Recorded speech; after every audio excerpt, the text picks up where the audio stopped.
Hello class. Today we will be talking about the Youth Risk Behavior Surveillance System.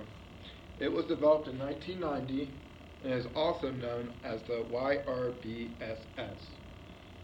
It is to monitor 6 health risk behaviors that contribute to death and disability among youth and adults grades 9 through 12. The first one we will look at is behaviors that contribute to unintentional injuries and violence.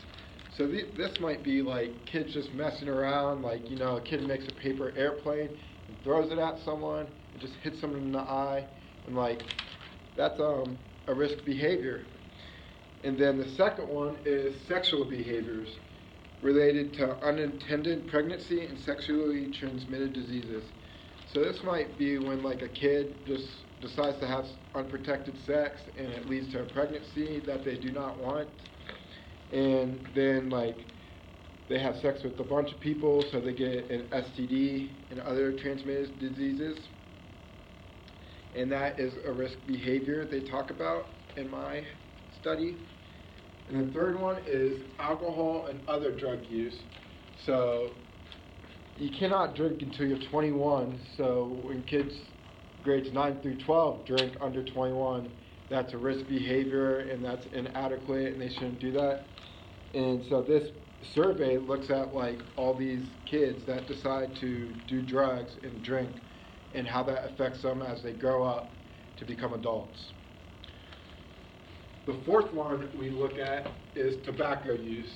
So kids that dip and smoke cigarettes, just that use tobacco, they look at the behavior as adults and if they are still into that stuff and how it affects their daily lives.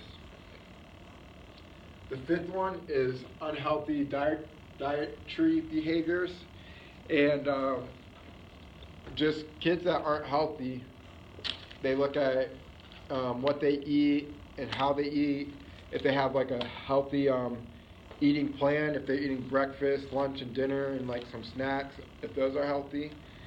And then we just look to see if they continue those patterns as adults when they get older. The sixth one is inadequate physical activity. Some kids don't get enough exercise, and when they don't get enough exercises as kids, then they don't get enough as adults. That leads to obesity, and we do not want that. The Youth Risk Behavior Surveillance System also measures the prevalence of obesity and asthma. YRBSS is a national, state, and tribal survey conducted by the CDC. This isn't like a class, right? No. The purpose of the study is to determine the prevalence of health behaviors and assess whether they increase, decrease, or stay the same over time.